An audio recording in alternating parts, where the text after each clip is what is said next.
Hello everyone, good morning, Radhe Radhe. আশা করছি সবাই খুব ভালো আছেন, সুস্থ আছেন। আর আমরাও সবাই বেশ ভালো আছি। আমি পম্পা, আমাদের হাসি খুশি চ্যানেলের নতুন একটা ভিডিওতে জানাই সবাইকে অনেক অনেক স্বাগত। আর আমাদের চ্যানেলে যদি কোনো নতুন বন্ধু হয়ে থাকেন তাহলে প্লিজ প্লিজ চ্যানেলটি সাবস্ক্রাইব করে নিয়ে আমার পাশে থাকতে পারেন। আর আপনাদের যদি এই ডেলি লাইফস্টাইলের ব্লগগুলো ভালো লেগে থাকে তাহলে প্লিজ ছেড়ে যাওয়ার আগে একটা লাইক করবেন, শেয়ার করবেন আর অবশ্যই কিন্তু কমেন্টে জানাবেন। তবে চলুন আপনাদেরকে সাথে নিয়ে একটা সুন্দর ভিডিও এখন থেকে আর এখান থেকে স্টার্ট করলাম। আশা করছি আজকের ভিডিওটিও আপনাদের সবারই খুব খুব ভালো লাগবে। তো চলুন পুরো ভিডিওটা আমার সাথে থেকে দেখুন, আশা করছি ভালো লাগবে। এই তো দেখুন না, সকাল সকাল ঘুম থেকে উঠে বাসি কাজ সমস্ত কিছু সেরে নিয়ে এখন চলে এসেছি সকালে চাটা বানাতে। তো চাটা তো বসিয়েই দিলাম। এই তো এদিকে চাটা আস্তে আস্তে করে হতে থাক। আর আজকে একটু ভাবছি ওই এলাচ দিয়ে চা বানাবো। তো সেই জন্যই দেখুন না, একটা এলাচকে না এভাবে ফাটিয়ে চায়ের মধ্যে দিয়ে দিয়েছি। আর জানেন তো, এলাচ দিয়ে চা খেতে না আমার ভীষণই ভালো লাগে। আর আদা দিয়ে চাটা আমি খুব একটা বেশি পছন্দ করি না। আর এই তো সকাল সকাল চাটা বানিয়ে নিয়েছি। আর এখন একটু বসে চাটা খেয়ে নেব। আর এরপর তো পরপর অনেক রকমের কাজ আছে। তো চলুন ভিডিওটা দেখতে থাকুন, আশা করছি আপনারা বুঝতে পারবেন। আর এই শীতের সকালে এক কাপ গরম গরম চা না হলে আমার কিন্তু ঠিক জমে না। চাটা খেয়ে নিয়েছি আর এখন চা খেয়ে দিয়ে আবারও চলে এসেছি রান্নাঘরে। এই যে রাত্রিতে ভিজিয়ে রেখেছিলাম ওই যে কাঁচা ছোলা, আর সঙ্গে কিছু ওই আমন্ড বাদাম আর কিছু ওই পেস্তা বাদাম। তো এই সমস্ত কিছুই ভিজিয়ে রেখেছিলাম। তো ভাবলাম আজকে সকালে ওই ব্রেকফাস্টে খাওয়ার জন্য না ছোলা সেদ্ধ করব। তো কিছু কাঁচা ছোলাও রেখে দিচ্ছি ওই এমনি মুখে খাওয়ার জন্যে। এই বাদাম আর কাঁচা ছোলা একটু খেয়ে নিয়ে আর তারপরেই কাজবাজটা শুরু করব। তো যেই ভাবা সেই কাজ। আর এই যে আমন্ড বাদামটা, এখন যে আমন্ড বাদামগুলো ছিল তো ওগুলোকে এইভাবে ছালটাকে ছাড়িয়ে নিচ্ছিলাম। আর পেস্তা বাদামের খোলাটাকেও এইভাবে ছাড়িয়ে নিয়েছি।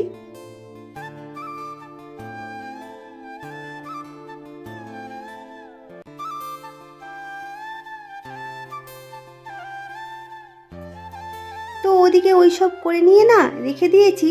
তো হাজব্যান্ড তো ঘুম থেকে উঠে পড়েছে আর ছেলে মেয়েরাও উঠে পড়েছে। তো ওদেরকে বললাম মুখ ধুয়ে ওখানে কাঁচা ছোলা আর বাদাম আছে, তোমরা খাবে। তো ওদেরকে ওদিকে দিয়ে আর এদিকে আমি চলে এসেছি, এবার রান্নাবান্নাগুলো বসিয়ে দেবো। এদিকে ডিম আর আলুটাও সেদ্ধ করে নিয়েছি। আর এখানে কিছু সবজি কেটে নিয়েছি, ওই একটা সবজির তরকারি বানাবো আর করব ডিমের ঝোল। তো এই তো অফ ক্যামেরায় সমস্ত রান্নাবান্নাগুলোও সেরে নিয়েছি। এখানে ডিমের ঝোলটাও আমার একেবারে রেডি হয়ে গিয়েছে। তো নামানোর আগে একটু গরম মশলা গুঁড়ো দিয়েছিলাম আর খেতে কিন্তু ভীষণই ভালো হয়েছিল। তো খুব বেশি কিন্তু ঝোল রাখিনি, ওই একটু মাখো মাখো করে নামিয়েছি।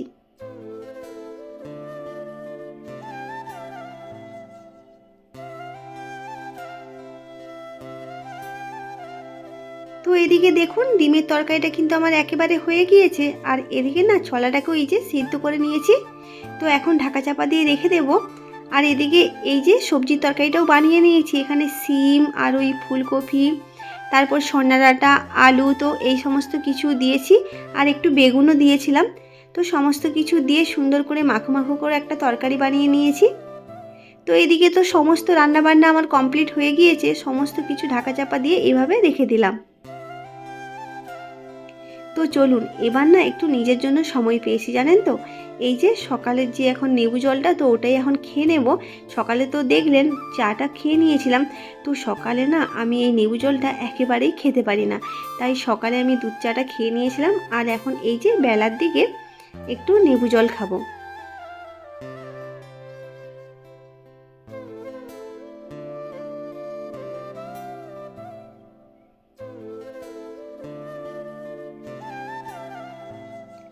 আর জানেন তো জলটা না ভীষণই গরম হয়ে গিয়েছিল, তাই একটু ঠান্ডা জলও মিক্সড করে নিলাম। তো এই তো এখন আমার লেবু জলটা একেবারে তৈরি। তো একটু নিশ্চিন্তে বসে লেবু জলটা খেয়ে নিয়েছি। আর এই তো এবার আবারও চলে এসেছি কিচেনে। এবার পুরো কিচেনটাকে ভালোভাবে ক্লিন করে নেব। তো রান্নাবান্না তো সমস্ত কিছুই হয়ে গিয়েছে দেখলেন। আর এদিকে এই যে গ্যাস কাউন্টার টপটাকে না ভালোভাবে এবার একটু মেজে ধুয়ে নেব।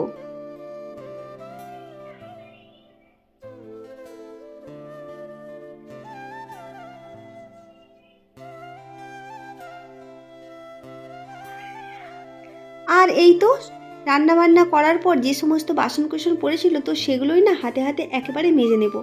আর আমি না যখন এর কাজ তখনই করতে ভীষণই ভালোবাসি। ওই বাসনকোসন পড়ে থাকবে আর বেসিনে না ওই বাসনকোসন পড়ে থাকতে থাকতে না বেশ অনেকগুলোই বাসন জমা হয়ে যায়। আর আমি না ওটা একেবারেই পছন্দ করি না। আমি মানে ওই যখনের কাজ তখনই করতে বেশি পছন্দ করি। তো হাতে হাতে সঙ্গে সঙ্গে ধোয়াধুয়িগুলো করে নিলে কিন্তু আমাদের একসঙ্গে অনেক বেশি কাজের চাপ পড়ে না। আর এদিকে দেখুন ওই সমস্ত কিছু ধোয়াধুয়ি কমপ্লিট করে পুরো কিচেনটাকে ক্লিন করে নিয়েছি। আর এরপর না একটা পাকা পেঁপে এনেছিল কয়েকদিন ধরেই, এটা কাটতে বলছিল, তো আমার না খেয়ালই ছিল না যে পেঁপেটা খুব বেশি পেকে গিয়েছে দেখুন। তো ভাবলাম সমস্ত কাজ যখন কমপ্লিট হয়ে গিয়েছে আজকে পেঁপেটাকে কেটেই নেব। তো যেই ভাবা সেই কাজ। তো দেখুন পেঁপেটাকে এই যে ভালোভাবে ছাড়িয়ে নিলাম আর ভালোভাবে ধুয়ে প্রথমেই পরিষ্কার করে নিয়েছি। আর এরপর এই তো ছোট ছোট পিস পিস করে পেঁপেটাকে কেটে নেব। জানেন তো এই পেঁপেটা কিন্তু ভীষণই মিষ্টি ছিল আর খেতে কিন্তু অসাধারণ ছিল। আর পাকা পেঁপে খেতে কে কে পছন্দ করেন, আমার তো ভীষণই ভালো লাগে জানেন তো। তো আগে কিন্তু খেতাম না, আর কিন্তু এখন আমার ভীষণই ভালো লাগে খেতে। তো যাই হোক এদিকে পেঁপেটাকে কেটে নিয়েছি আর এই যে ঢাকা চাপা দিয়ে রেখে দিলাম। আর এই পুরো জায়গাটাকে ভালোভাবে একটু ক্লিন করে নিলাম। এদিকে স্নান টান সেরে নিয়েছি আর এই যে দেখুন স্নান করে একেবারে রেডি হয়ে গিয়েছি। স্নান সেরে এদিকে আমি আমার গোপুসোনার পুজোটাও দিয়ে দিয়েছি। তো ওটা আর ভিডিও বানানো হয়নি, তো অফ ক্যামেরায় আমি পুজোটাও ভালোভাবে সুন্দর করে দিয়ে দিয়েছি। আর এই তো দেখুন আমার গোপুসোনাকেও না আমি একটা এই যে লাল আর হলুদ কালারের একটা সোয়েটার পরিয়ে দিয়েছি। তো কি ভালো লাগছে দেখতে বলুন। আর জানেন তো এই সোয়েটারগুলো না আমি আগের বছর শীতের সময় কিনেছিলাম। তো ভীষণই ভালো আছে সোয়েটারগুলো এখনও পর্যন্ত জানেন তো। তো ভাবলাম ঠান্ডা তো পড়েই গিয়েছে আর আমার গোপুসোনারও তো ভীষণ ঠান্ডা লাগছে বলুন, তো সেই জন্যে একটা সোয়েটারও পরিয়ে দিয়েছি। আর এখানে পুজো দিয়ে এই যে প্রসাদটাও নিয়ে নিলাম। আর এখন চলুন এই যে আমি প্রসাদটা একটু খেয়ে নেব।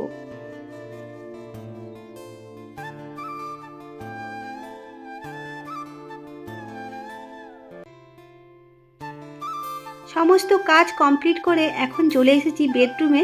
তো বিছানাটাকে ভালোভাবে একটু ক্লিন করে নেব।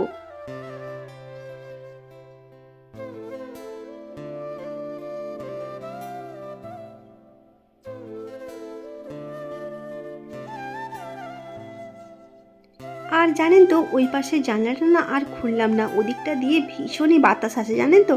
তো সেই জন্যই ভাবছি যে ওই জানলাটা বন্ধই থাক, আর এইভাবে পর্দাটাও টেনে দিয়েছি। তো এই তো সুন্দর করে সমস্ত বেড একদম ভালোভাবে ক্লিন করে দিয়েছি, দেখতে বেশ ভালো লাগছে বলুন। আর রুমের মধ্যে এই বেডটাই যদি একদম সম্পূর্ণভাবে ক্লিন থাকে না তাহলে রুমটা কিন্তু দেখতে ভীষণই সুন্দর লাগে, তাই না বলুন। আর এই তো কালকে একটা শাড়ি আমার মানে কেচেছিলাম, তো সেটা না ওই ভালোভাবে শুকনো হয়ে গিয়েছে। তো ভাবলাম হাতে হাতে একেবারে পাট করে রেখে দেব, তো এটা না আয়রন করতে হবে। তো সেই জন্যই ভালোভাবে একটু ভাঁজ করে রেখে দেব একটা ব্যাগের মধ্যে ঢুকিয়ে, তো পরে আমি আয়রন করতে দিয়ে আসবো। আর এদিকে আমার বাবুটাও স্কুল থেকে চলে এসেছে, তো ওকে একটু এখন জল খাইয়ে দিচ্ছি। আর ওর স্কুলে কি হয়েছে না হয়েছে তো সেই সমস্ত কিছুই ও এখন আমার সাথে একটু গল্প করছিল।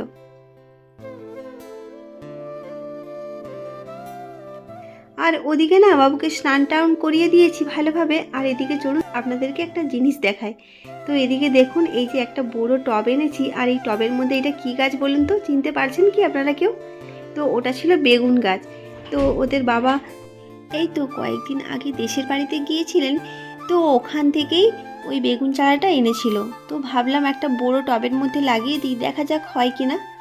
তো এইভাবেই বেগুন চারাটাকে লাগিয়ে দিয়েছি এখন। আর দেখুন আমার ধনেপাতার গাছটায় কত সুন্দর ধনেপাতা গাছ বেরিয়েছে।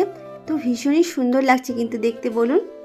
তো যাই হোক অল্প এখন কিন্তু খুব বেশি একটা বড় হয়নি, একটু একটু হয়েছে, তবে খাওয়ার মতন কিন্তু এখনও হয়নি, ওটা কিন্তু এখনও অনেকটাই বড় হবে। আর এদিকে দেখুন আরেকটা টবের মধ্যে না এটা পেঁয়াজ গাছ লাগিয়েছি, ওই যে ছোট ছোট মুড়ি পেঁয়াজ হয় না, তো সেইগুলোই লাগিয়েছি। আরেকটা টবের মধ্যেও কিন্তু ধনেপাতার গাছ লাগিয়েছি, অল্প অল্প একটু একটু বেরিয়েছে।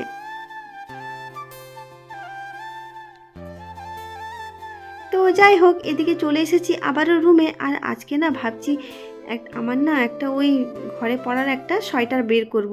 তো তার জন্য এই খাটটাকে এভাবে তুলে দিয়েছি, আর এই যে ভিতর থেকে এখন একটা ঘরে পরার জন্য একটা সোয়েটার বের করে নিচ্ছি। আসলে কি হয়েছে বলুন তো, ওই চাদর গায়ে নিয়ে কাজ করতে না আমার ভীষণই অসুবিধে হয়, জানেন তো।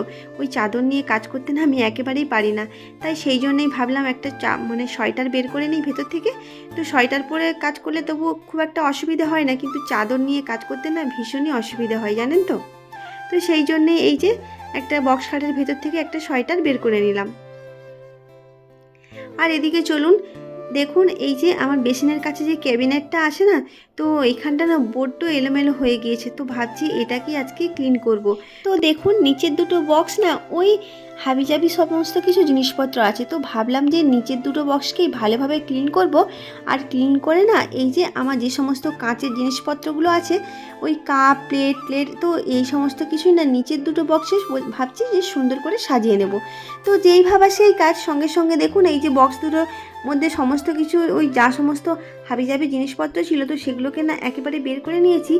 আর তো দেখুন এবার না ভেতরটাকে ভালোভাবে একটু মুছে নিলাম। আর তারপর দেখুন এই যে দুটো পেপার কেটে নিয়েছি, তো পেপারটাকে ভালোভাবে নিচে একটু পেতে দেবো। আর তারপর চলুন সুন্দর করে জিনিসপত্রগুলো গুছিয়ে নেব।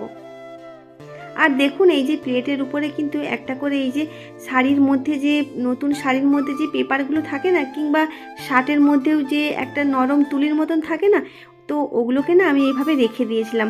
আর ছোট ছোট করে এইভাবে কেটে নিয়েছি। আর প্লেটের মধ্যিখানে বলুন বা ওই কাঁচের যে প্লেটগুলো হয়, তো ওই প্লেটের মধ্যে না একটা করে দিয়ে দিলে কিন্তু প্লেটগুলো খুব ভালো থাকে।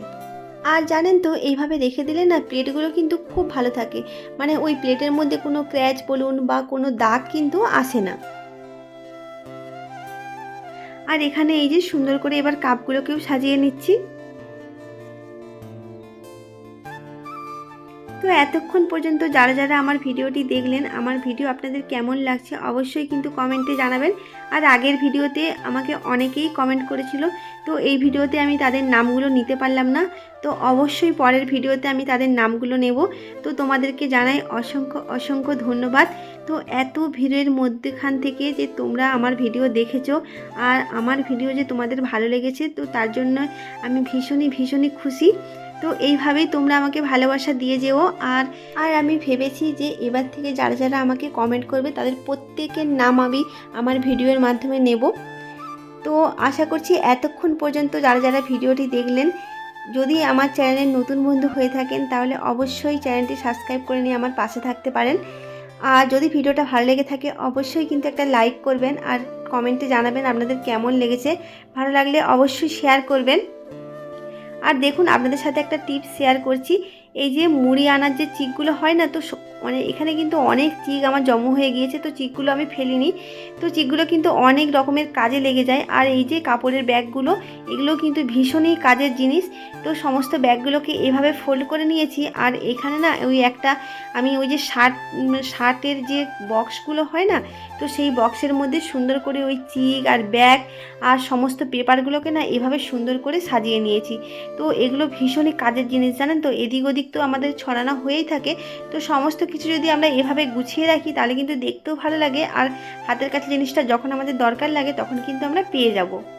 আর এখানে আরেকটা টিপস শেয়ার করছি, দেখুন এই যে এই গার্ডারগুলো কিন্তু আমাদের ভীষণই কাজের, তাই না বলুন। তো এরকম একটা ছোট্ট বক্স নিয়ে নিয়েছি, আর এই বক্সের মধ্যে সমস্ত গার্ডারগুলোকে রেখে দিলাম। আর এগুলো কিন্তু ভীষণই কাজের, বলুন যে কোনো সময় কিন্তু আমাদের প্রচুরই হাতের কাছে এগুলো কাজে লাগে। তো রান্নাঘরে কিন্তু খুব একটা বেশি জায়গাও নেবে না, এটা ছোট্ট একটা বক্সের মধ্যে রেখে দিয়েছি। আরেকটা বক্স নিয়েছি, দেখুন এখানে না প্রচুর এই যে কালো কালো গার্ডার আর ক্লিপ, সেফটি পিন, আর কিছু আছে আমার ওই পরা মানে রেগুলার ইউজ করার যে টিপগুলো, তো সমস্ত কিছু না এরকম একটা বক্সের মধ্যে রেখে দিয়েছি। আর এই কালো গার্ডারগুলো আর ক্লিপগুলো মেয়ের ভীষণই কাজে লাগে, স্কুলে যেতে ওর চুল বাঁধতে মানে ওই কালো গার্ডারগুলো প্রয়োজন হয়, তাই এরকম একটা বক্স নিয়ে নিয়েছি। তো সমস্ত বক্সের মধ্যে একসঙ্গে রেখে দিয়েছি যাতে ওর খুঁজতে সুবিধে হয়। তো আপনারাও চাইলে কিন্তু এরকম একটা টিপস ফলো করতে পারেন, মানে এরকম একটা বক্সের মধ্যে সমস্ত কিছু হাতে প্রয়োজনীয় জিনিসগুলো রেখে দিতে পারেন, তো ভীষণই কাজের জিনিস। তো গুড ইভিনিং বন্ধুরা, এরপর না দুপুরে আর কোনো ভিডিও বানানো হয়নি, খাওয়া দাওয়া করে রেস্ট নিয়েছিলাম। আর এখন হচ্ছে বিকেলবেলা, এই তো বিকেলে চা বানিয়ে নিয়েছি। আর এই তো চা আর মুড়ি দিয়েই আজকের ভিডিওটা এখানেই শেষ করছি। ভালো লাগলে লাইক সাবস্ক্রাইব করে দেবেন। আজকের মতন টাটা, ধন্যবাদ।